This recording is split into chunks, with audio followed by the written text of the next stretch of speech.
Olá, boa noite, tudo bem? Como estão? Tranquilos? Tranquilas? Legal.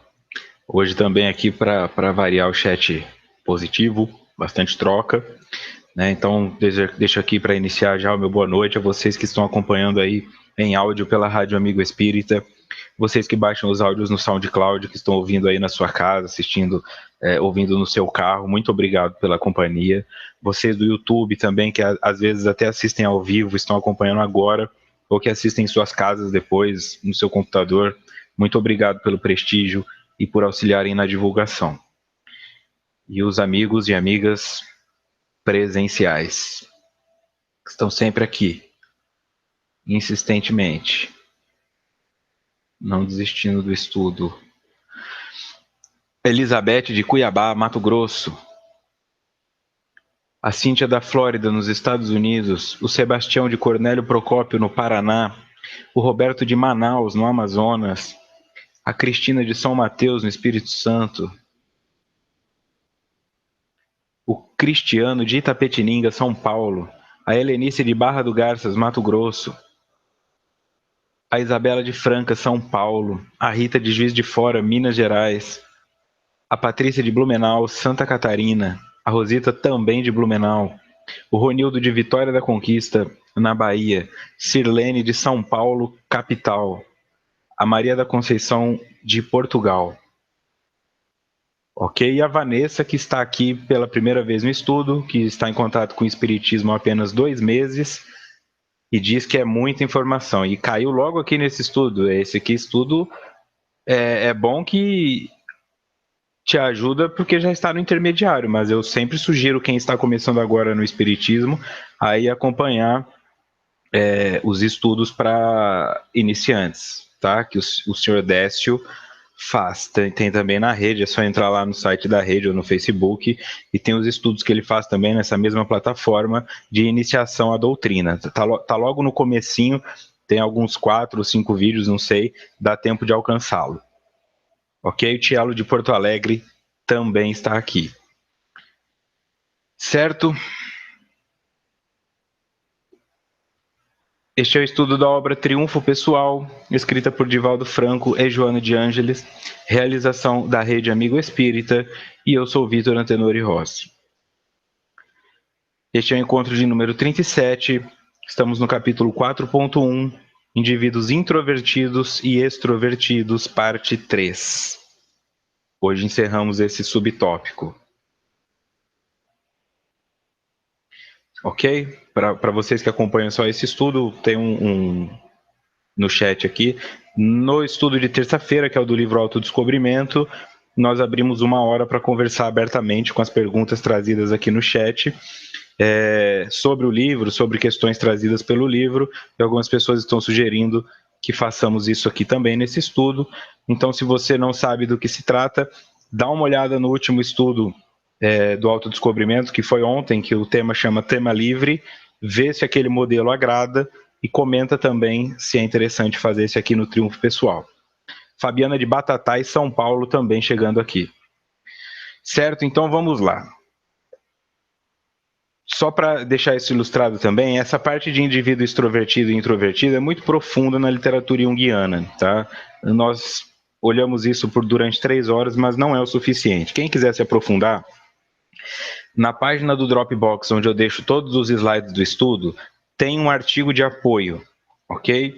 É um artigo só sobre as funções psicológicas que nós vimos aqui, é um artigo científico, não foi escrito por mim, tá? Mas estava na internet, eu transformei ele em PDF para ficar mais fácil. Então você entra lá no link do Dropbox, quem não sabe, é só entrar na minha página no Facebook e está lá. Vai na divulgação do estudo do Triunfo Pessoal e vai ter lá escrito assim, link para os outros 37 estudos.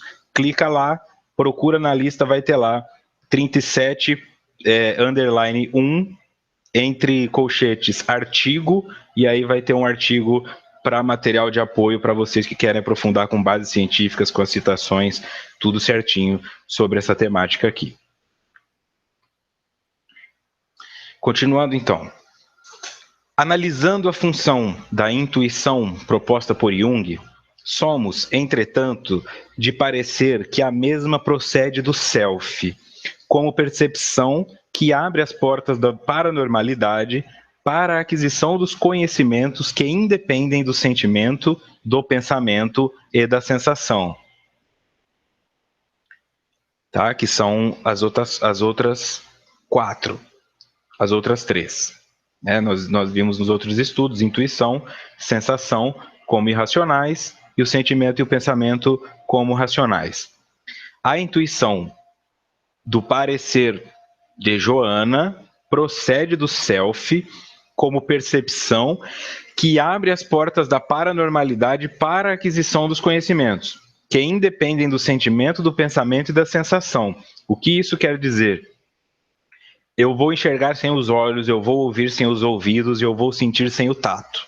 Ok? Isso nada tem a ver com o meu corpo. A intuição, como eu disse aqui no estudo passado, ela se refere à capacidade que eu tenho de captar as informações que estão fora de mim, que não podem ser captadas pelos meus sentidos. Tá? Então eu tenho intuição. Ah, mas e a pessoa que tem clarividência, que diz ver espíritos? Ela vê, então ela capta isso. Isso vem pelos sentidos dela. Se essa informação é visual e é sonora, ela escuta alguém falando na orelha dela, isso não é uma intuição, é uma sugestão. Tá? A intuição é quando os meus sentidos não fazem nada para que isso aconteça e eu consigo captar isso. Então, segundo Joana, isso parte do self. O self, ela já nos disse que é o jornaleiro das várias existências, ou espírito imortal. Portanto, é uma capacidade do espírito de eventualmente, também uma função irracional, porque eu não consigo controlar que hora isso vai acontecer, mas também é uma capacidade que o espírito tem de eventualmente abrir um campo de percepção para essas informações que a paranormalidade me percebe alcançar, para que eu tenha algo que está me faltando, ok? E aí, como eu disse, vem a fórmula que falta para desenvolver uma vacina que vai curar uma doença, a fórmula que falta para desenvolver uma tecnologia, e etc, etc, etc. E na vida do ser humano comum, né, não cientista, aquela chave que falta para você compreender o seu filho, compreender o seu casamento, compreender o seu trabalho, compreender sua doença, ok? Então essa seria a função da intuição. Ela não está relacionada com nenhum desses outros aspectos. Certo? Mas ela parte do nosso espírito.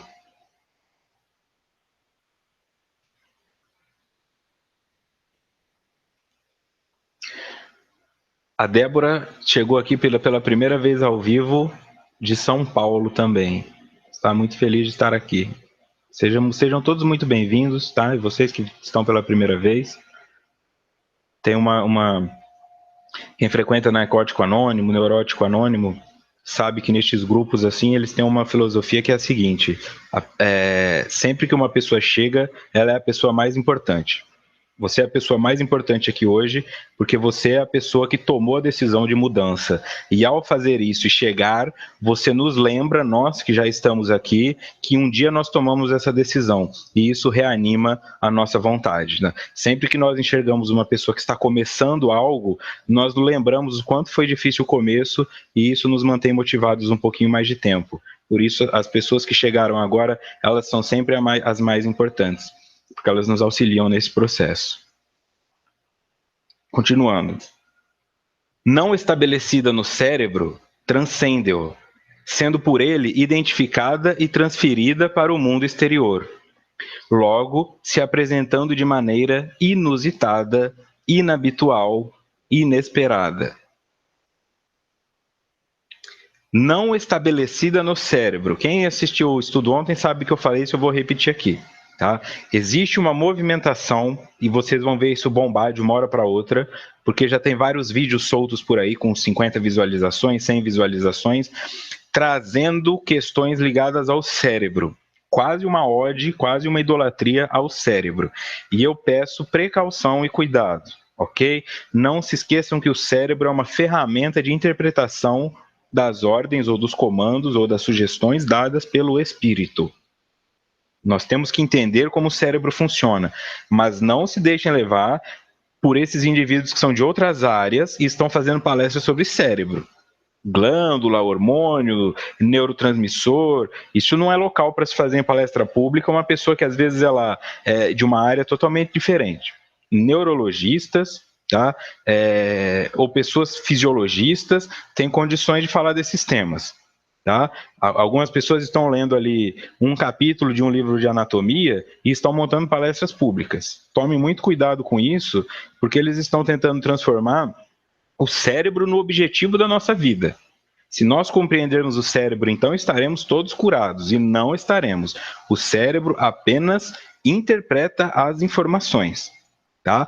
Como eu disse, vai auxiliar no desenvolvimento de medicações, vai auxiliar em um monte de coisas relacionadas a sintomas, mas não vai curar. Não adianta fazer uma operação na sua cabeça e achar que você vai se curar da depressão. A depressão é um comando que o seu espírito dá e o teu cérebro responde a ele, recaptando ou não captando serotonina, ou o que quer que seja. Tá? Mas depois de desencarnar, você vai ter um cérebro novo e a depressão vai voltar. Tá? Eu deixo sempre esse alerta. Então, como foi colocado aqui, isso, como a Sirlene colocou, o cérebro é apenas o hardware. Que é como se fosse o seu computador trava, você dá um soco no teclado. Seu teclado não tem nada a ver com isso. O que travou é o processador. E a mesma coisa com o espírito. Então, uma pessoa com Alzheimer não é uma pessoa que não tem condições de absorver nada espiritualmente. Ela absorve. Uma pessoa em coma também. Uma pessoa deficiente mental também. É só o cérebro que não consegue interpretar a informação. O espírito ainda está absorvendo. Não estabelecida no cérebro, transcende-o. Portanto, está além do cérebro. Mais longe que ele. Sendo por ele identificada e transferida para o mundo exterior, logo se apresentando de maneira inusitada, inabitual, inesperada, portanto, inconsciente. Ok? Nós estamos falando aqui da intuição. Então, a intuição não está no cérebro, ela está no espírito. O cérebro aqui, ó, identifica e transfere para o mundo exterior. Ok? A Vanessa pergunta: você está falando da ressonância harmônica? Já vi alguma coisa nesse sentido. Eu não estou falando disso. Eu estou falando de pessoas que estão indo lá fazer palestras sobre glândula pineal, sobre occipital, parietal, frontal e coisas desse tipo. Tá? Se for uma pessoa da área médica, ótimo, ela tem todo o direito de falar isso. Se não é uma pessoa da área médica, coloquem o crivo. Tá? Estão dando a entender que pela reprogramação cerebral, a partir de cognitivamente, eu vou conseguir me modificar por completo e o cérebro apenas interpreta o dado. Este conhecimento é válido, mas ele não é o fim da linha, tem algo que o transcende. E estão tentando transformar o cérebro no fim da linha. E eu vou ser contrário a isso até o fim dos dias, ok? Vou me opor e vou expor situações onde isso esteja acontecendo. Porque isso, para mim, é um retrocesso e funciona de alguma forma como tentar vender uma cura para a felicidade. Tá? Existem até grandes nomes do espiritismo escrevendo livros e artigos sobre como encontrar a felicidade isso, a felicidade aquilo. Está lá na palavra. Jesus disse: a felicidade não é deste mundo, não é do mundo material. Então, coloquem muito critério em cima de tudo isso. Tá? O livro que tem felicidade na capa vende horrores, mas é uma ilusão. Tá? Nós não podemos alcançar essa noção. Nós que estamos aqui estudando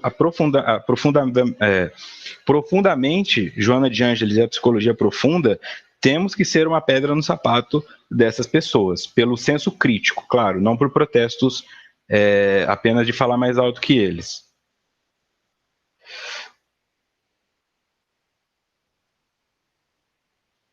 Deixa eu trazer uma outra participação do Sérgio. É normal ter entendimento e não ter sentimento sobre as atitudes de outra pessoa? Sim. Seria a principal diferença entre apatia, simpatia, antipatia e empatia. Tá? Na apatia, eu posso compreender o que o outro está sentindo, mas isso não mexe em mim em nada. Ok? Na antipatia, eu sei o que o outro está sentindo e mexe comigo porque eu quero que ele sofra mais. Na simpatia, eu sei o que o outro está sentindo, mas eu não posso me envolver diretamente naquilo porque não sei exatamente. Eu apenas reconheço que existe nele um sofrimento, mas não sei qual é. E na empatia, eu sei exatamente o sofrimento que o outro está passando, ok? Então eu posso ter a compreensão a respeito do que uma pessoa está passando, mas isso não precisa necessariamente movimentar um sentimento em mim, tá? Isso estaria ligado à apatia. Que não é algo tão ruim quanto a antipatia, tá? A antipatia, ela é o estágio menos avançado. Da antipatia, eu viro apático. Estar apático, então, é um progresso, tá? A antipatia é o fim da linha, a apatia é um progresso. Quando eu já não quero que o outro se dê mal, já é um avanço. Tá? Aí eu vou para simpatia, eu começo a perceber que existe a dor no outro, e depois eu vou para empatia, eu sinto a dor do outro como se fosse minha.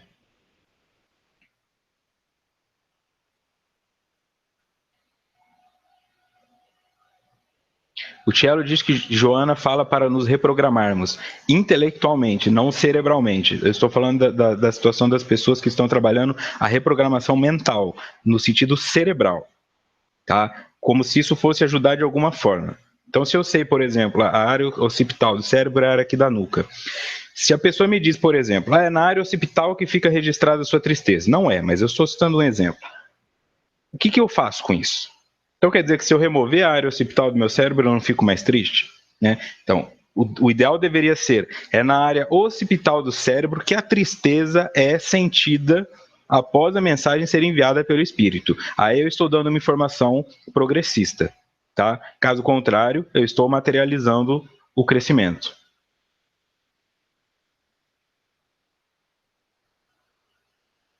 Isso, correto. Tá bom? Vamos lá então. Senão hoje eu não ando. Certo? Então a intuição transcende o cérebro e ela transcende também as nossas sensações e os nossos sentidos, ok? É um momento, um vislumbre de paranormalidade onde nós conseguimos captar o que é do mundo espiritual.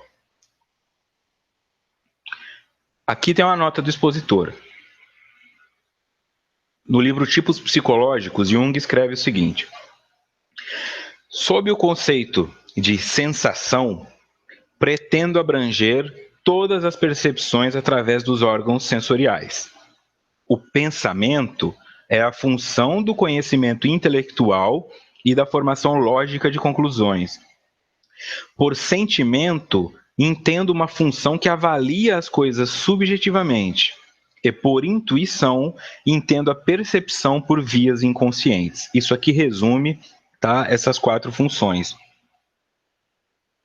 Sensação, como nós já vimos, todas as percepções através dos órgãos sensoriais, olhos, ouvido, tato e etc.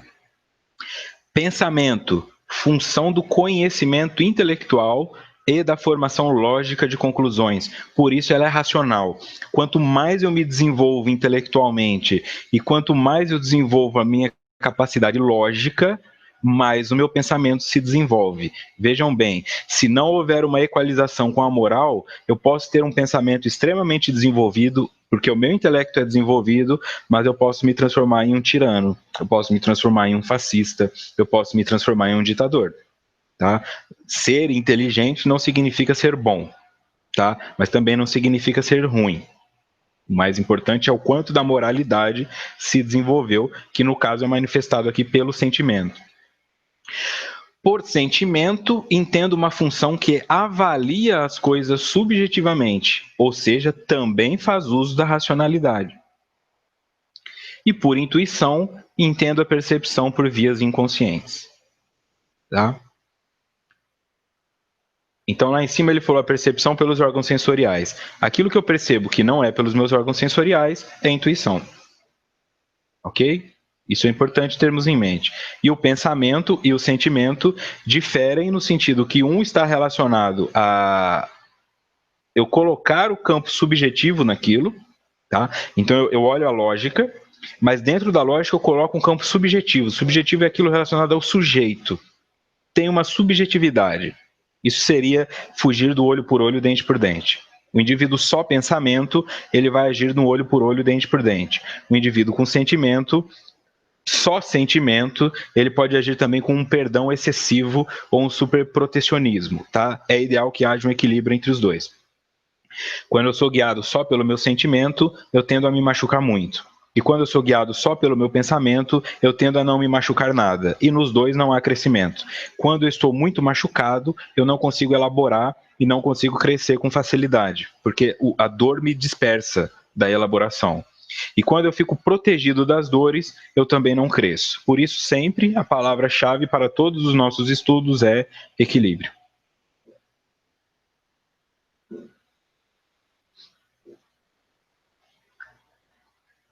Seguindo em Joana. Não deixa eu confirmar isso aqui. Eu disse nos dois extremos, tá? Quem é só pensamento e quem é só sentimento. Nós somos um misto de tudo isso. Eu só citei assim, a pior hipótese nos dois casos é essa. Então, se você percebe que se identifica mais com uma do que com a outra, então pode ser que dê para dar uma reequilibrada e uma alinhada na sua caminhada, ok? Mas são os dois estágios, piores cenários possíveis que eu coloquei aqui.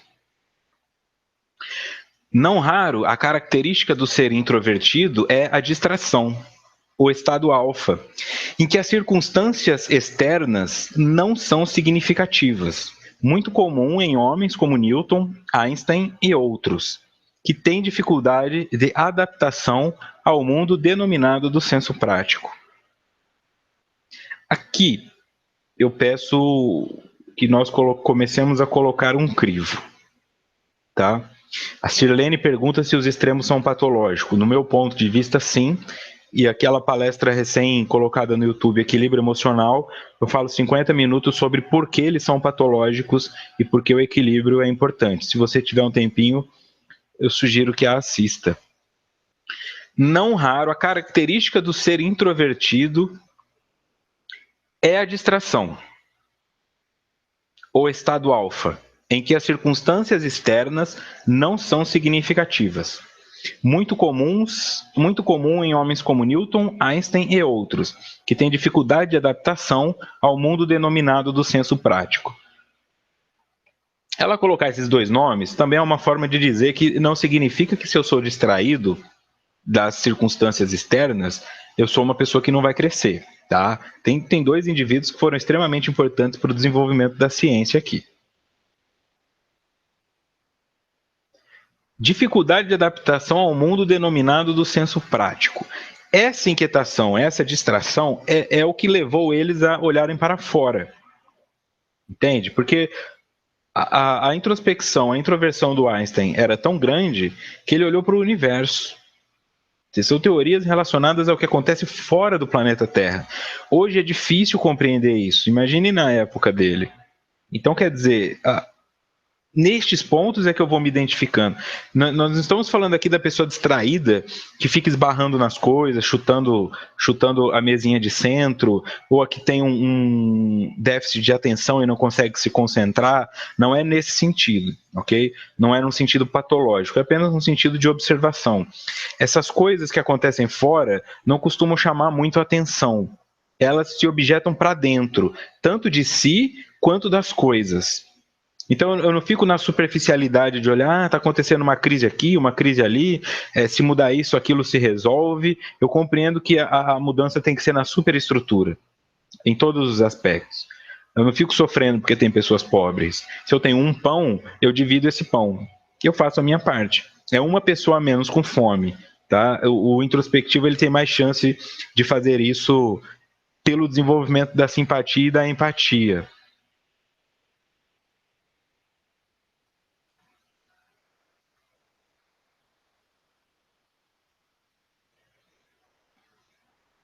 Mas isso aqui vai ficar mais claro, ó. Quase sempre dependem das mulheres, o que os leva a sonhos nos quais se sentem devorados por elas. Ela pode estar citando alguma história específica, mas eu fico com medo deste quase sempre dela. E dependem das mulheres, né? O nosso trabalho na desconstrução de gênero também é importante aqui. Então, quer dizer, como assim quase sempre um homem introspectivo depende da mulher, que os leva a sonhos nos quais se sentem devorados por ela? Tá? A nossa visão da psicologia pode ir um pouco mais longe. Eu tenho o masculino e o feminino dentro de mim. Nós já vimos aqui em Jung, ânima e ânimos. Então, existe o lado feminino em mim e o masculino, e existe um masculino em uma mulher. Do jeito que está colocado aqui, dá a entender que a mulher tem a cura. Eu não compreendi isso muito bem, né? Se alguém mais concordar com o que eu estou falando, eu peço que tragam esse questionamento. Talvez eu não esteja vendo o que ela está falando. Quase sempre dependem das mulheres. Einstein, Newton e outros que têm dificuldade de adaptação ao mundo denominado do senso prático. Quase sempre dependem das mulheres, o que os leva a sonhos nos quais se sentem devorados por ela. As questões do senso prático, então, ela estaria dizendo, é um cara que não se conecta com limpar a casa, não se conecta com cozinhar, não se conecta com pagar conta. Isso é senso prático. Ok? Então, essa visão é uma visão que quer dizer que a mulher é capacitada para fazer isso. Então, eu particularmente discordo desse slide apenas só por uma questão de não... Quase sempre dependem das mulheres. A Isabela pergunta, não é dependiam? Então, mas ela coloca aqui, quase sempre. O quase e o sempre dependem das mulheres, né? Nós estamos aqui para estudar, então... Mas, enfim, deixo a reflexão aí. Caso alguém tenha uma intuição, deixa essa intuição na página. Tá? Essa questão de ser devorado por elas. Existe um fetiche, que agora eu não me lembro o nome. A Silene acha que a Joana é um pouquinho patriarcal. Pela forma como ela se mostra, eu imagino ela bem patriarcal. Porque existe um fetiche, que agora eu não me lembro o nome, que são homens que eles sentem prazer, não apenas sexual, mas um prazer de imaginarem mulheres gigantes. Existem até filmes nesse sentido, e não são filmes pornográficos, são filmes onde eles colocam mulheres em cenários pequenos, então é como se fosse um prédio da altura de uma mulher, e ela anda pelo cenário como se fosse Godzilla, com um salto alto, destruindo as coisas. E estes homens têm um prazer imenso em assistir isso. E uma das maiores fantasias deles é que eles possam se deitar no chão nesse cenário e serem sentidos pisoteados por uma mulher muito grande. Tá? Isso existe. Tá? Isso é catalogado, eu não me lembro o nome, mas é um fetiche. Se você pesquisar aí no Google, você vai encontrar. Tome muito cuidado, porque você também vai encontrar conteúdo adulto no meio disso, não tenho dúvida. Tudo que é fetiche também vai para o campo adulto, mas existe literatura sobre o tema, sim. Não é o masoquismo, Sebastião. Não é o sentir dor, é ver uma mulher grande destruindo as coisas. Eles têm o prazer em ver o feminino causando destruição. Se vai destruir eles ou não, não é o sentido de ser pisado para se machucar. É só de ver aquele pé de uma mulher grande vindo na direção deles. Por isso é um fetiche, é algo muito específico. Certo? Então vamos lá. Deixa aí o barulho e a reflexão para vocês. Continuando em Joana.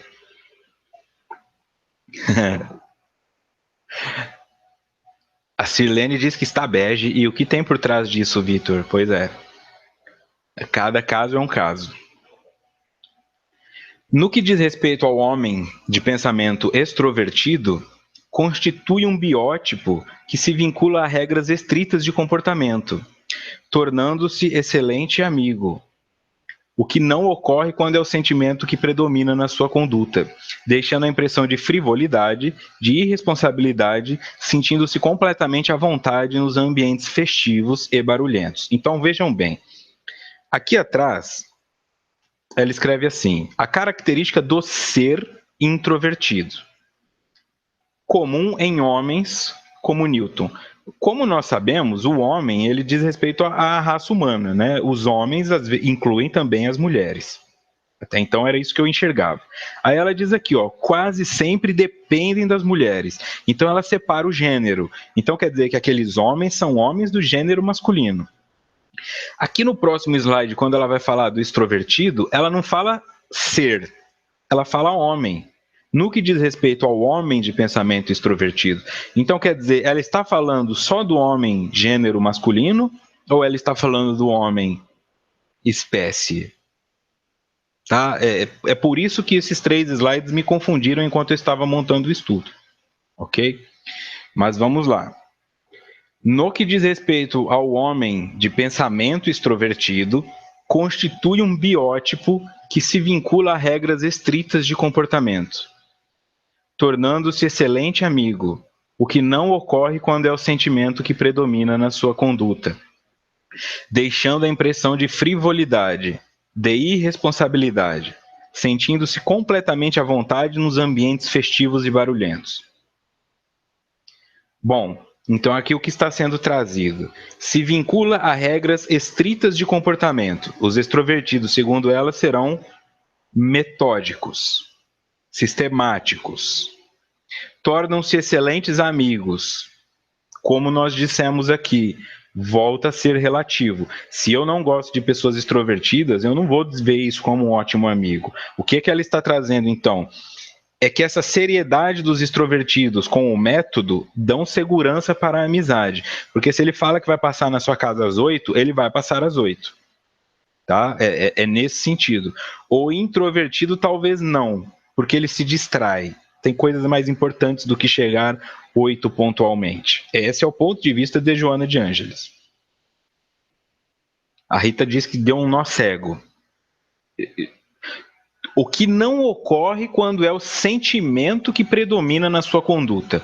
Então quer dizer que o extrovertido, quando dominado pelo sentimento, que é aquela função, ele não é um bom amigo. Por quê? Porque ele deixa a impressão de frivolidade, de irresponsabilidade, sentindo-se completamente à vontade nos ambientes festivos e barulhentos. Aqui eu posso dizer com clareza que tem uma crítica dela, que isso é uma opinião pessoal de Joana de Ângeles, portanto, eu não vou entrar nesse mérito.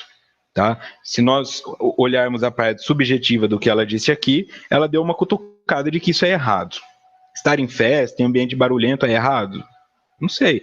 É o momento em que nós estamos. Tá? Eu senti um puxão de orelha. Tá? Pode ser que só eu tenha sentido, mas para mim ficou meio confuso, né? Ou claro no sentido de que ela foi muito 880, o que não é comum, né? Já é o 37º estudo e esses são os primeiros slides onde isso está acontecendo, tá? Então quer dizer, se eu sou extrovertido e dominado pelo sentimento, eu não sou um bom amigo. Ela determinou isso e nós estamos aqui para quebrar o determinismo e, como eu sempre disse, nós temos que questionar tudo. E neste momento estou questionando Joana de Ângeles, porque a visão dela foi determinista. Né? Eu não consigo enxergar dentro dessa fórmula. Naquele material complementar que eu passei para vocês, que tem as citações de Jung e elaborações de outros autores, vai ficar mais claro por que isso aqui para mim não está funcionando muito bem. Tá? Tem muito mais coisa por detrás disso. Jung se esforçou muito para construir o pensamento dele num sentido que não fosse determinista, num sentido que fosse diferente de alguns aspectos freudianos, onde x mais x é sempre y, e não é. Por isso, quando foi colocado aqui, quem gosta de ver mulheres grandes destruindo coisas, o que tem por trás disso? Não sei. Em cada caso vai ser uma situação. Então eu manifesto aqui discordância com relação a esses slides, ok? Mas fiquem aberto o debate, lógico. Pode ser que eu não esteja vendo alguma coisa. Mas vamos tentar tirar disso o melhor possível. O que ela está dizendo aqui é que o indivíduo extrovertido, que vive para fora, então ele se importa com as coisas de fora. Tá? Ele se importa com a sua opinião, ele não quer se atrasar. Se ele é o seu namorado, ele não vai sair de bermuda e chinelo enquanto você está saindo com uma roupa bonita. Ele leva em consideração essas outras coisas. O introvertido não. Se ele tiver que sair de chinelo, bermuda, descabelado, camisa sem passar, ele vai. Não tem problema, porque ele não está preocupado com essas questões externas. Ele está preocupado com o que tem dentro. Tá? Então, o extrovertido, neste extremo, seria mais superficial e o introvertido seria menos superficial. Isso nos dois extremos. Dentro do equilíbrio, então, quando um extrovertido se deixa guiar pelo sentimento, portanto, a atuação das suas emoções elaboradas fala mais forte, aí pode ser que ele não seja uma pessoa tão confiável. certo? Então, o que poderíamos tirar disso? O que poderíamos tirar disso? Eu me perdi porque eu fui ler aqui. Sentindo-se completamente à vontade nos ambientes festivos e barulhentos. Isso aqui, ela está colocando como uma crítica. Frivolidade, irresponsabilidade, sentindo-se completamente à vontade nos ambientes festivos e barulhentos. E eu não enxergo isso como uma coisa ruim. Tá? Não significa que a pessoa que está lá no Tibete meditando o dia inteiro é melhor do que o indivíduo que está dentro de uma festa rave. Existem os pontos e os pontos. Os dois podem estar em fuga. Um pela fuga do excesso de barulho, da música, da droga e o que quer que seja que tenha lá, e o outro pela ausência total de estímulos para que ele não seja machucado. Tá? Então, esse critério, para nós, aqui é o mais importante. O Cielo enxerga que é uma crítica às coisas da Terra. Exatamente, é esse o ponto. Mas em raros momentos ela aponta, né? Isso é interessante, eu gosto desse debate. Certo? Então aqui nós temos a informação dos introvertidos, nós temos a informação dos extrovertidos. Então, para fechar aquele pensamento que eu tinha me perdido, o indivíduo, quando é extrovertido e se deixa levar pelo sentimento, ele pode encontrar coisas melhores para fazer.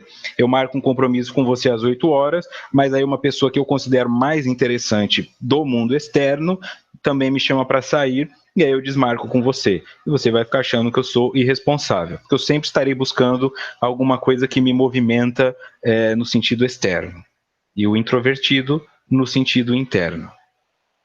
Tá? Sem que um seja melhor do que o outro. Bom, mas vamos em frente. Na nota do expositor. No livro Fundamentos da Psicologia Analítica, o Jung traz o seguinte: ambas as atitudes, introspecção, introversão e extroversão, ambas as atitudes existem dentro dele, de nós, mas só uma delas foi desenvolvida como função de adaptação. Logo, podemos supor que a extroversão cochila no fundo do introvertido como uma larva, e vice-versa. Isso nós falamos também no encontro anterior ou dois anteriores. Nós temos os dois.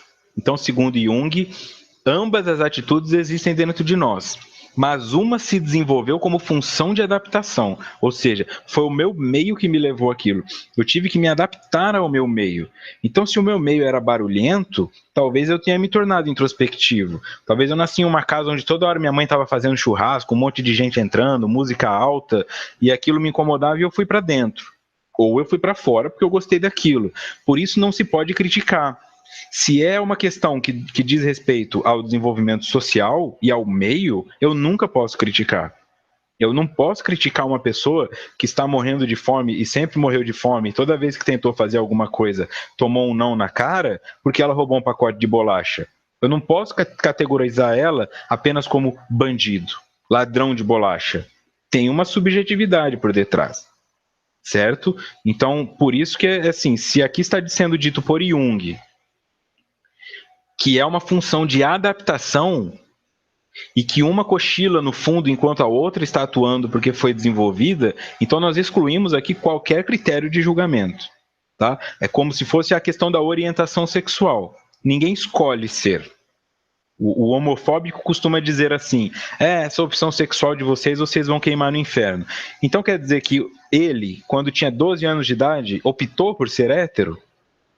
Quando um homofóbico fala os gays estão errados porque Deus não gosta disso, ele está dizendo subjetivamente: quando eu tinha 12 anos, eu gostei de um menino e de uma menina, mas eu fui homem o suficiente para escolher a menina. Porque se ele acha que o outro pode escolher a quem amar, então é porque em algum momento ele teve opção. Ou seja, mesmo que tenha sido por 5 minutos, ele foi gay. Porque ele se sentiu atraído por um homem. Se ele nunca se sentiu atraído por um homem, então como ele pode cobrar que o outro se sinta atraído por uma mulher? Dessa mesma forma, o desenvolvimento da introversão e da extroversão se dá pelo meu meio. Então não dá para me culpar por eu ser introvertido ou extrovertido. Às vezes eu cresci em uma casa onde toda vez que eu ia falar alguma coisa, meu pai mandava eu calar a boca. Então eu tive que introverter, ok? Vamos sempre pensar dessa forma para não criar aquele céu e inferno, isso é bom, isso é ruim, isso está certo, isso está errado. Tudo é bom, tudo é ruim, tudo está certo, tudo está errado. Depende do contexto, o local e a moderação aplicada a isso.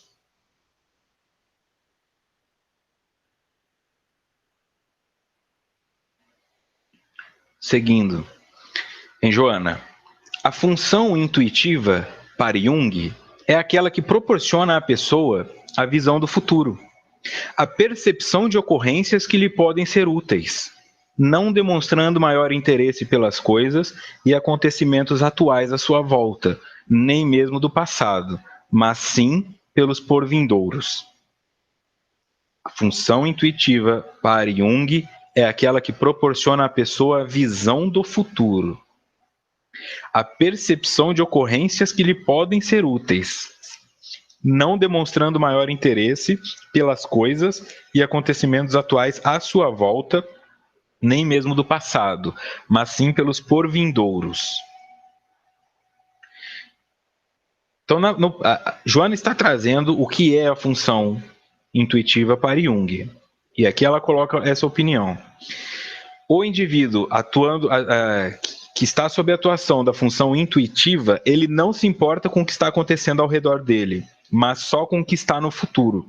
Isso traria também uma percepção de que a intuição é ansiosa. Tá? A intuição pode muito bem servir para nos relacionar com algo do aqui e agora. A intuição não obrigatoriamente me leva para o futuro. Tá? Quando ela fala de visão do futuro, relacionada à paranormalidade, isso é um risco para nós. Tá? Nós estamos aqui estudando, mas calcule uma pessoa que não tem essa oportunidade e que esteja lendo o livro por si mesmo, que talvez não seja espírita, que talvez tenha uma outra linha de raciocínio. De repente, ela descobre que ela pode ter uma visão do futuro. Então, quer dizer, o futuro está determinado. Este ponto é perigoso. Eu vou explicar melhor por quê. Deixa eu ver isso aqui.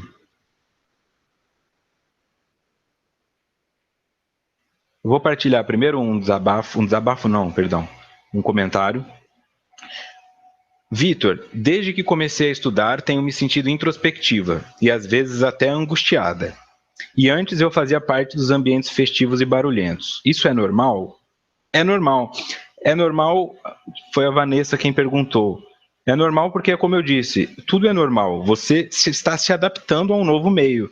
Então, aquela função que estava adormecida, agora começa a dominar a outra. Mas não significa que a outra deixa de existir. Ela continua lá.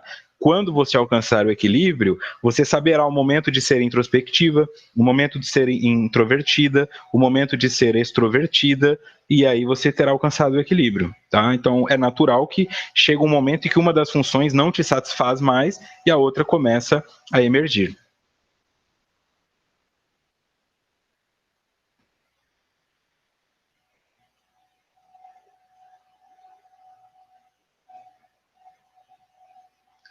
Vamos ver.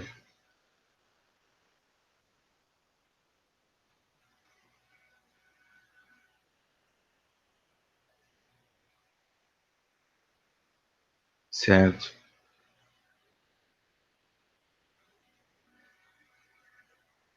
Aqui.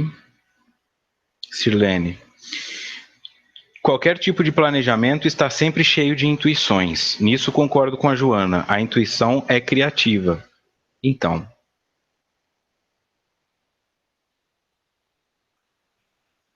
Vamos lá. Aqui, ó.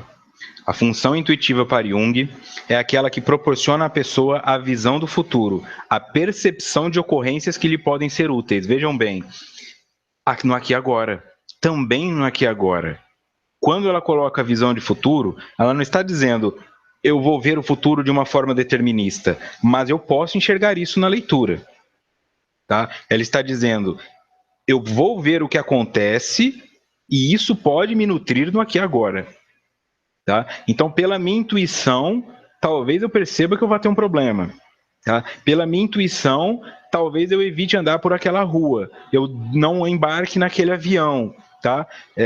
Aí sim, a intuição me ajuda. O problema é quando isso fica relacionado que eu vivo em função do porvindouro. Porque então a intuição seria uma ferramenta de geração da ansiedade, e isso não é positivo. Ok? Nós não podemos ter uma ferramenta que nos auxilia e ao mesmo tempo nos promove ansiedade. Então, o ponto a ser trabalhado aqui dessa visão junguiana é: a intuição me permite adiantar situações que podem ser modificadas pelo meu aqui e agora, e a partir do momento que eu tenho contato com elas, eu não me vinculo ao futuro, eu volto ao presente porque eu percebo onde eu estou errando. Certo? Isso é muito definitivo para nós aqui. Demonstrando maior interesse pelas coisas, não, vamos ler inteiro. A função intuitiva para Jung é aquela que proporciona à pessoa a visão do futuro, a percepção de ocorrências que lhe podem ser úteis, não demonstrando maior interesse pelas coisas e acontecimentos atuais à sua volta, nem mesmo do passado, mas sim pelos porvindouros, tá? Então ele está dizendo aqui da intuição. A intuição não vai conversar com o nosso aqui e agora. Ela vai sempre mostrar coisas do futuro. Certo? A função da intuição. Por que isso nos é importante? Se eu imaginar que a minha intuição está me explicando coisas do aqui e agora, pode ser sugestão. Tá? Por exemplo, você está em um relacionamento difícil. Aí vem uma intuição. Termina este casamento. Isso pode ser uma sugestão.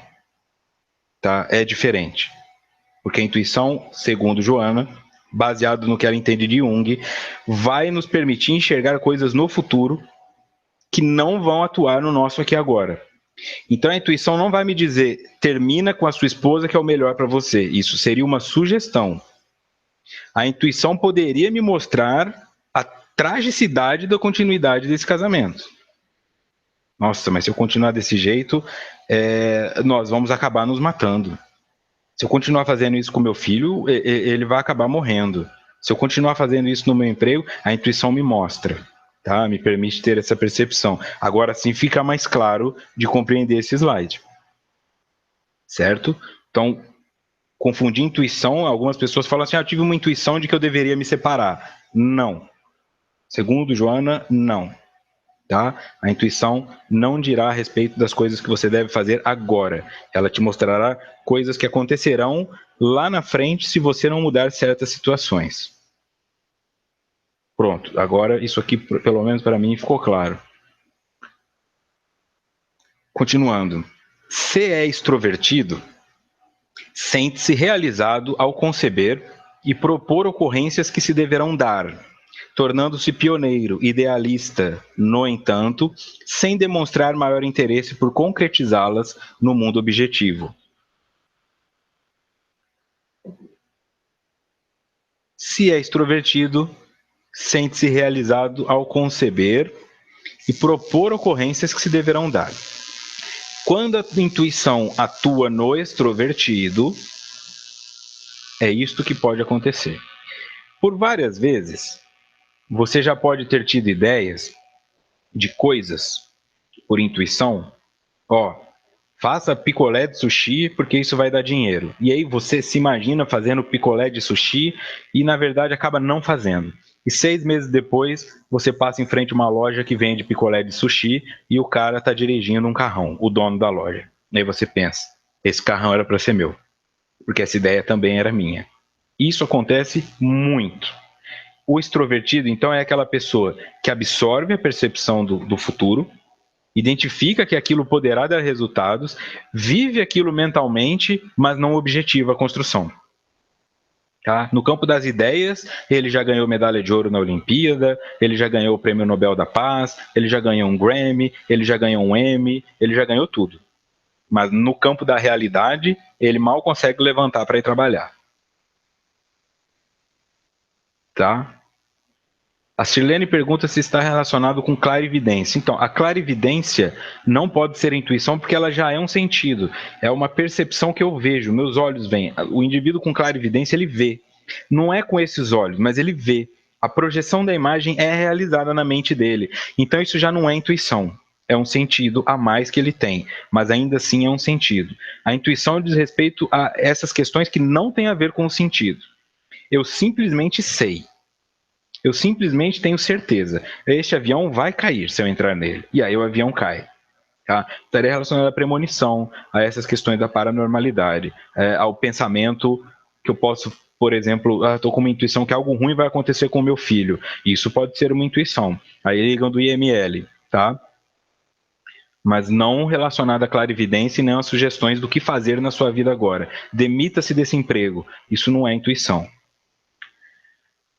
Certo, então o extrovertido imagina que ele pode ser o pioneiro, o idealista, que ele vai fazer uma coisa que ninguém fez, mas na maioria das vezes ele não faz. Fica só no campo das ideias. Tá? Então várias intuições se perdem na mão dos extrovertidos, segundo Joana. Tratando-se de um intuitivo introvertido, parece-se com um profeta. Nele se manifestam os dons espirituais e se comporta de maneira especial. Como pode ser essa maneira especial? Ele pode cobrar por isso, tá? Ele pode trabalhar, não que todos sejam, ok? Mas ele pode trabalhar com leitura de cartas, ele pode trabalhar com leitura de mão, ele pode trabalhar jogando búzios. Pode ser que ele tenha uma facilidade de intuição e que as intuições, na maioria das vezes, deem certo e aí ele cobra por isso. Ou ele pode ser um missionário que auxilia pessoas gratuitamente, que já antecipa. Vai ter um problema, uma guerra lá na África, ou vai ter uma guerra lá no Mato Grosso, vai ter uma. Ele já vai na frente, ele já vai antecipando a situação. Tá? Então, este é um indivíduo introspectivo, introvertido, perdão. Hoje eu estou confundindo introspecção com introversão, porque eu li sobre introspecção. O indivíduo introvertido com a função da intuição é esse que parece um profeta. E aí, como eu disse, ele pode fazer uso disso para o que ele bem entender. Para o bem ou para o mal dos outros. Às vezes o bem próprio é o mal dos outros e às vezes o mal próprio é o bem dos outros. Comporta-se de maneira especial. Continuando. Em geral, os tipos introvertidos são desinteressados dos valores externos, das moedas, das relações que passam pela essa estrutura emocional, avançando no rumo das suas aspirações internas. Avançando no rumo das suas aspirações internas. Então ele tem coisas dentro dele que ele quer realizar, mas são dentro. Mudanças que ele quer de hábito, mudanças de pensamento, mudanças filosóficas. Ele não está muito preocupado com quanto dinheiro vai ganhar com isso, quanto dinheiro vai ganhar com aquilo, mas é a possibilidade de mudar alguma coisa que para ele é uma aspiração interna. Tá? Pode ser que isso se reflita para fora. Ok? Pode ser. Às vezes a minha aspiração interna, eu tenho uma vontade de modificar as coisas dentro de mim, e quando eu percebo, eu estou modificando as coisas fora de mim. Tá? Mas a minha intenção não é, eu vou ganhar dinheiro, vai ter 150 pessoas assistindo, vai ter 1 milhão de pessoas assistindo. Não me interessa. Tá? Eu estou fazendo porque isso é importante para uma aspiração interna minha.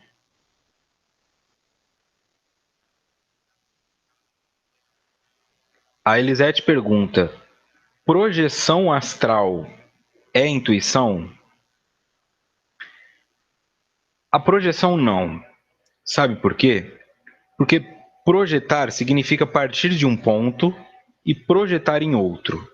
Então a projeção ela parte do seu aqui e agora e faz uma análise baseada no que quer que seja, números, astros, sua íris, não interessa, mas tem que ser uma coisa que está no seu aqui e agora, e aí ela traça uma linha que provavelmente seja aquilo. Então isso seria uma projeção astral.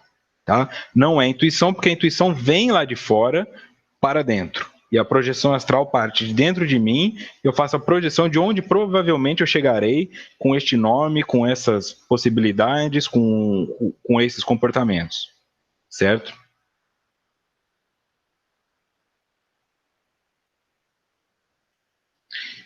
O Sérgio coloca uma pergunta do YouTube. Um terapeuta reiki que obtém bons resultados se encaixa nisso?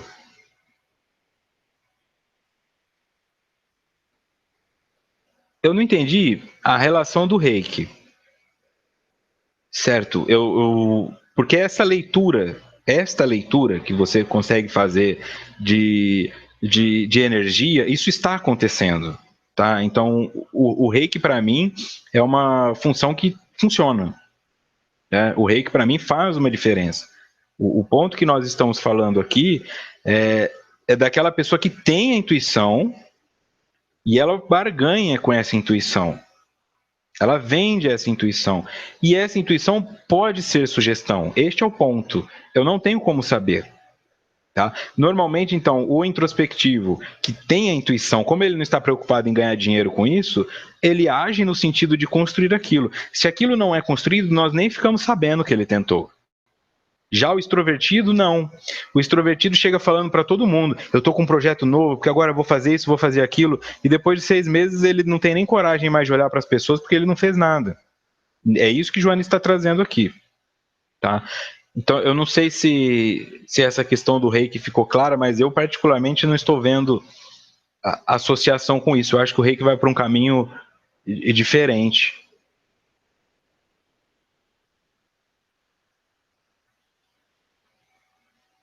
Entende? Que pode ser um campo já treinado de leitura energética. Isso é que eu quero dizer aqui.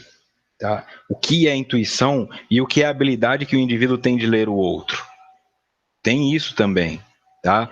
Uma intuição não é uma coisa que acontece toda hora. Intuição é uma coisa específica para me ajudar com algo que eu não estou vendo. A sugestão pode vir do próprio espírito ou de fora, de outro. Quando eu falo da leitura, o indivíduo que trabalha com a energia das pessoas, às vezes ele tem essa capacidade de perceber: olha, esse indivíduo vai ter um problema no fígado. E isso não é intuição, é a leitura das energias. Correto? Então, aqui, a intuição de onde impor as mãos, essa é a pergunta dele. Isso também não é intuição, isso já é o know-how, isso já é uma percepção de sensibilidade. A sua energia já se movimenta no sentido de fazer a leitura. Então, não precisa ser uma intuição, é uma habilidade. Os teus sentidos são mais apurados no sentido de ler a energia, então você já é guiado por ali, mas é muito mais um campo energético do que intuitivo. Então é sugestionado, porque colocar a mão aqui ou acolá não vai mudar não é uma informação que influencia no futuro da pessoa, é uma informação para o aqui e agora. Então pode ser uma sugestão e pode ser já uma habilidade de leitura energética, né? Você já sente, como um gato, por exemplo, que quando ele deita em cima de uma pessoa que está doente, ele normalmente deita no órgão que está adoecido. Isso é uma leitura que o gato faz do calor. O órgão que está adoecido, pelo processo inflamatório, costuma ter uma temperatura maior. Então, o gato, captando essa temperatura, ele costuma deitar em cima da pessoa. Tem um câncer no fígado, o gato provavelmente vai se deitar no fígado. Então, quando nós estamos falando do reiki, pode ser muito mais uma questão de habilidade de fazer a leitura energética da pessoa, e isso está mais associado aos sentidos, né? Que é o tato, que é a percepção, que é a conexão com a energia. Então, eu tomo um choque mesmo não vendo a energia. Tem algumas pessoas que são mais sensíveis à energia, então elas atuam de forma diferenciada. Tá? Por isso eu não vejo o reiki como uma profissão ou uma habilidade intuitiva, porque isso tiraria até o mérito de quem o pratica. O reiki é muito mais uma construção da disciplina pessoal, do autoconhecimento. Então, existem pessoas que são melhores do que as outras, sim. Não porque têm mais intuição, mas porque se disciplinaram melhor e porque estudaram mais nesse sentido, de conhecer o outro, conhecer as energias, se permitiram viver as dores para saber como a dor vibra energeticamente para reconhecer isso no outro. Então, eu dou muito mais valor na habilidade do terapeuta reikiano do que realmente como se fosse uma intuição que independe da vontade dele. Não sei se respondeu, mas eu espero que tenha respondido. Então vamos seguindo, já estamos quase encerrando. Em geral, os tipos introvertidos são desinteressados dos valores externos, das moedas, das relações que passam pela estrutura emocional, avançando no rumo das suas aspirações internas, ok? Portanto, o introvertido não está escondido num quarto com medo do mundo. Ele está caminhando para dentro. Você pode não ver, mas ele está caminhando para dentro. O extrovertido já é mais fácil de enxergar porque ele faz mais estardalhaço onde ele está, né? Continuando. A partir da análise dos tipos psicológicos, Jung montou toda a sua doutrina, sendo aí o ponto inicial das suas pesquisas centradas no inconsciente coletivo, responsável pelas heranças antropossócio-psicológicas do ser humano.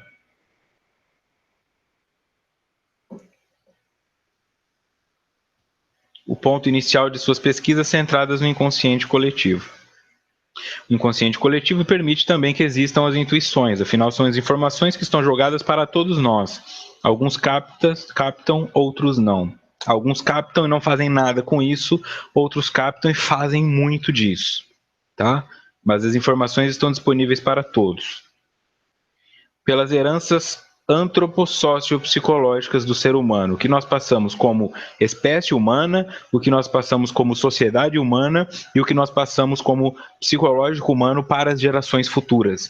E passar para a geração futura não significa o que eu falo para a pessoa, é essa egrégora, né? essa nuvem energética de homofobia, de racismo, de sexismo, isso é o que nós passamos à frente. Essas formas de pensamento que são invisíveis, mas que o indivíduo já nasce absorvido por elas. E nós vivemos, por exemplo, em uma sociedade onde o homem pode andar sem camisa, a mulher não pode. Então o indivíduo paga fortunas caras, porque, como eu disse, um dos campos mais desenvolvidos na nossa sociedade virtual é a pornografia. O indivíduo paga uma fortuna para ver mulher sem blusa, e aí quando uma garota vai na praia fazer topless, apedrejam ela e mandam ela embora, porque isso é um absurdo. Essa incoerência existe. Enquanto isso, o cara pode tirar a camisa, você vai na casa de um homem, ele tá lá sem camisa, e a mulher não pode.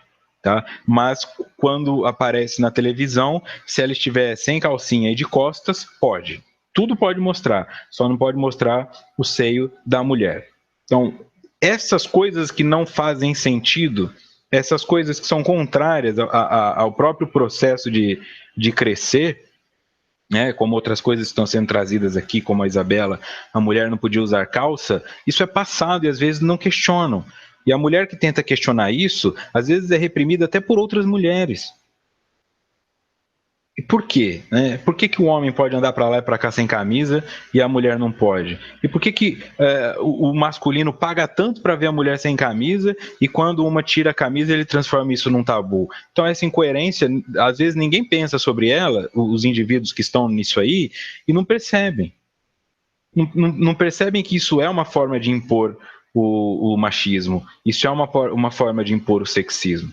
Tá? Então a mulher tem que sentar com a perna cruzada no metrô, o cara pode sentar com a perna aberta, o cara pode ficar sem camisa, o cara pode tudo, e a mulher pode nada. Tá?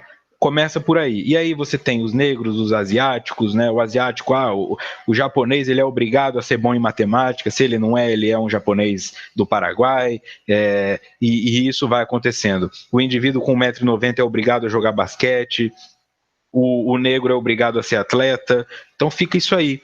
Nós ficamos repetindo isso sem nos darmos conta. E quando isso acaba, é que começa o processo de unificação. E aqui, para fechar, uma síntese desse capítulo, até certo ponto polêmico. Tipos psicológicos, no livro, Carl Jung escreve o seguinte, nota do expositor. A sensação constata o que realmente está presente. O pensamento nos permite conhecer o que significa este presente. O sentimento, qual o seu valor. A intuição, finalmente, aponta as possibilidades do, entre aspas, de onde e do, entre aspas, para onde, que estão contidas neste presente. As 4 funções são algo como os 4 pontos cardeais, tão arbitrárias e tão indispensáveis quanto estes. Elas vão existir, querendo ou não, elas estarão lá, querendo ou não. Isso aqui é Jung falando. Okay? Eu coloquei esse slide no fim porque ele fecha as 3 horas de estudo, para que isso fique bem sintetizado. Então, a sensação constata o que realmente está presente. Frio, calor, cena horrorosa na rua, cena bonita na rua, o que está acontecendo no momento a sensação capta. O pensamento nos permite conhecer o que significa isto que é captado pela sensação. O pensamento nos permite conhecer o que significa este presente. Então, quanto menos informações intelectuais eu tenho, menor amplitude de pensamento eu vou ter. Minha visão vai ser sempre preconceituosa, vai ser sempre estereotipada, vai ser sempre pragmática. Quanto mais eu estudo, maior o leque de possibilidades. O sentimento, qual o seu valor? Qual o valor daquilo que a sensação capta? Então, se a minha sensação, os meus olhos captam uma criança com fome, e o meu pensamento coloca, tem que tirar essas crianças da rua, o meu sentimento pode falar, poxa, por que existem crianças na rua? E a intuição, finalmente, aponta as possibilidades do de onde e do para onde que estão contidas nesse presente. Por isso eu disse que difere um pouco do que foi colocado ali por Joana. Né? A intuição aponta as possibilidades de onde e para onde, mas é no presente. Ok? É no presente. A questão é sempre no presente. Eu não posso transformar isso em uma ansiedade. Por isso tem que ficar claro. As 4 funções são como pontos cardeais, ok? A sensação capta, o pensamento interpreta, o sentimento valoriza e a intuição determina o que fazer com isso e para onde isso vai. Tá? Essas são funções que nós temos, elas atuam nos auxiliando. Se eu sou introvertido ou extrovertido em manifestação, eu sou os dois em essência, ora um se manifesta mais que o outro, baseado na necessidade que eu tive de me adaptar ao meio onde eu fui criado.